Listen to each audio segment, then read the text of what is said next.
I think I'm addicted to 15V.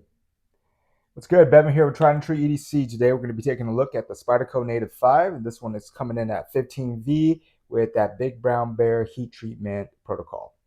Before we get in, let's talk about the packaging. Very standard Spyderco packaging. You do get that letter, the note, when it is a sprint run.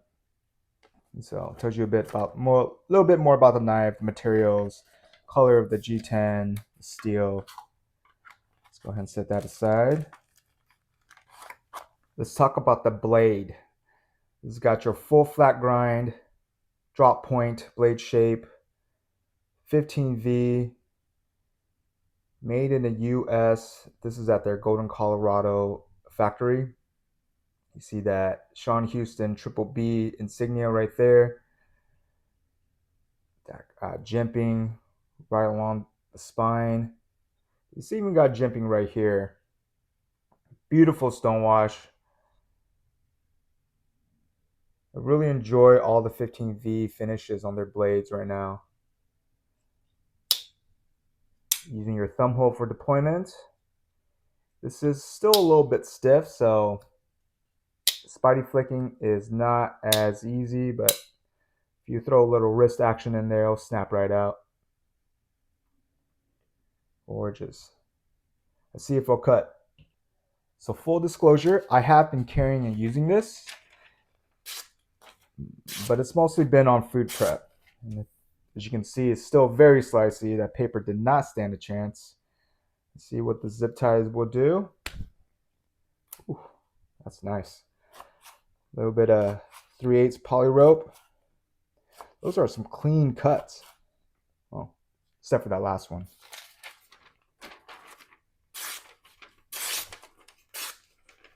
Oh, so nice. So slicey. Let's talk about the handle. This is coming in with brown G10 for the finish. You got quite a few points of hardware. You got 2 for the body, and really it's holding in that back spacer right there. And this is a lockback design. See right there, just depress the lock. We'll talk more about the action, which will cover the opening and closing again. You got your pocket clip. Very simplistic. It's got a pin right there that helps secure the lock bar in place. Just give it an additional securing point. Let's take a look at some size comparisons. So on the bottom, got the little Native. And on top, you got a Para 3 lightweight. It's got a very similar size to the Para 3 lightweight, but it doesn't take up as much real estate in the pocket. You can see as you close it, the widest point on the Para 3 does pass the Native 5. I got one more I want to bring out, and the reason why I bring this one out is just the overall profile. It's all kind of aligned, in my opinion. I know the Native Chief is another one that kind of falls in that Native line of collections of knives and models. Yeah, so much smaller than a Shaman, as you can see. Let's talk about the action. It's running on phosphorus bronze washers. And again, using that lockback. I love the acoustics of the Spyderco lockbacks. I don't have too many outside of Spyderco in terms of that lock type. I don't want to speak to the acoustics of others, but in terms of Spyderco on this specific model, it has a very distinct lockup. It feels so satisfying. Action's pretty good on this one. I've carried it about a week, and if you depress the lock, it does drop a little bit, which helps close it. And it's nice about the Native, you got this area, your finger choil area, so as you depress the lock, this will hit your finger, so you don't really have any risk of it just snapping down, perhaps slicing your finger, cutting yourself. You can definitely flick it out with the reverse flick. Feels very good. Centering on mine is pretty good. And if you really muscle it, you can feel a smidge of blade play. Hasn't been tuned or adjusted in any way. This is straight from the factory. Outside of the food prep use I've been doing for the past week and carrying it. Let's talk about ergonomics. Very comfortable hand, especially once you get up in that finger choil. If you're not using the finger choil, feels like it's about to squeeze out of your hand. Maybe not. I take that back. You do get a 4-finger grip on it. Got medium-sized hands, so you can certainly get it in there. But for me, it feels really good choking up into the finger choil. It would be nice if the jimping extended itself, since it's most comfortable for me in the finger choil. You feel a bit of a hot spot maybe from right here, from the pocket clip. So let's see, you get your saber grip. It really just cups into this portion of your palm. So very minimal, if at all, a hot spot. I wouldn't even call it a hot spot. You feel a bit of a pressure, possibly. And if you get into well, it's kind of hard to actually get into a hammer grip when you're choked up in a finger choil. You can.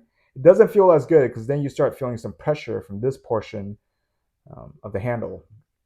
But let's see, without the finger choil, that works better in the hammer grip.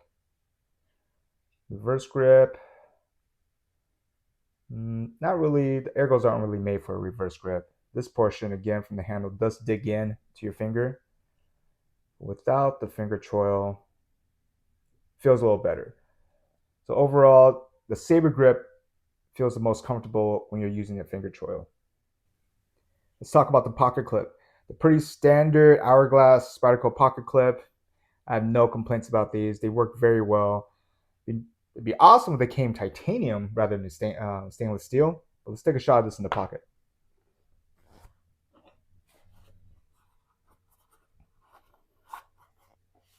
Oh yeah.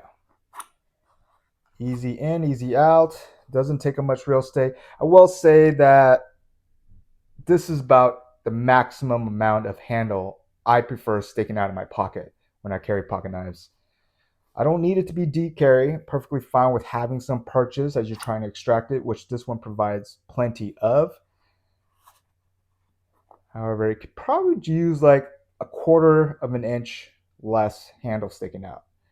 I mean, at this point, it sounds like I'm being nitpicky, but I've carried enough knives. Well, I've done enough reviews to, as I look at it from this top view, it works very well. Very effective pocket clip.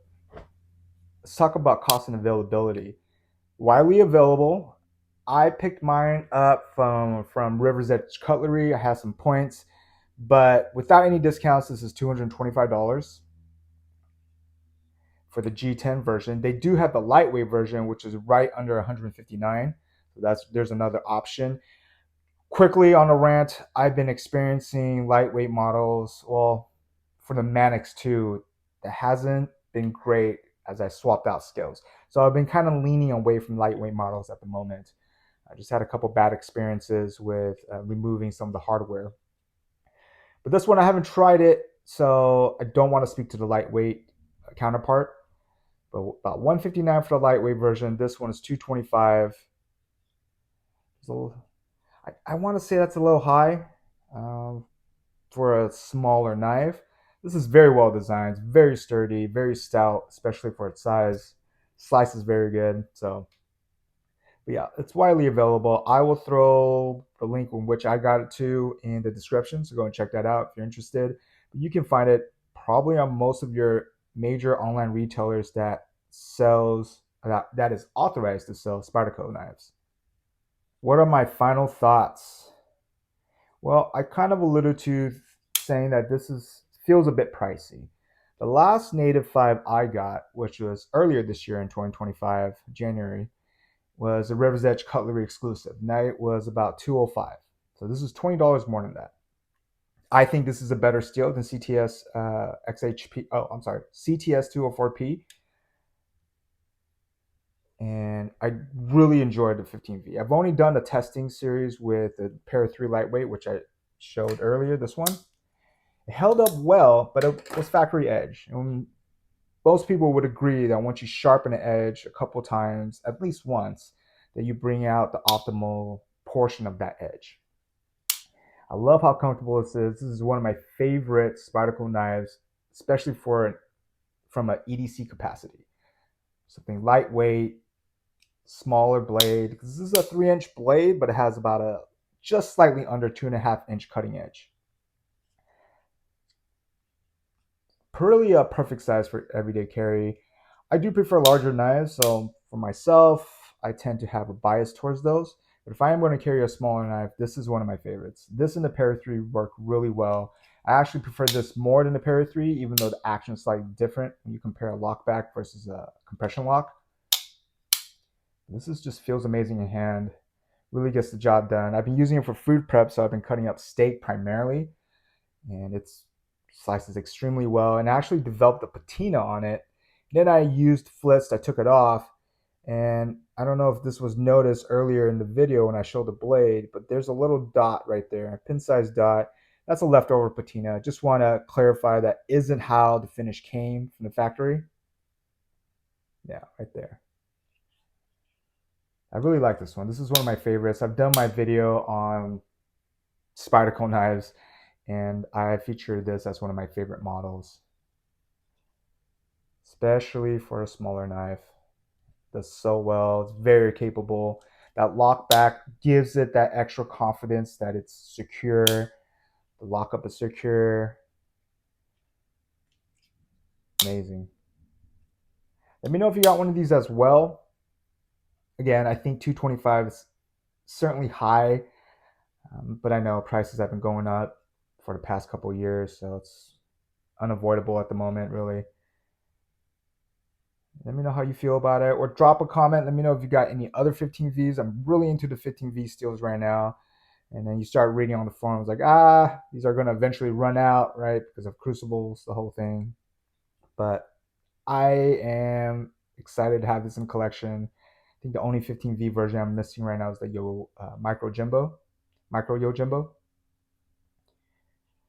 Yeah.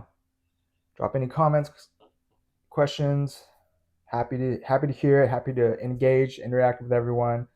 If you've been tuning in this whole time, really appreciate you continuing to watch my videos. And if you're new, welcome. Thank you for your time. As always, really appreciate everyone. Enjoy the rest of your day. Stay frosty.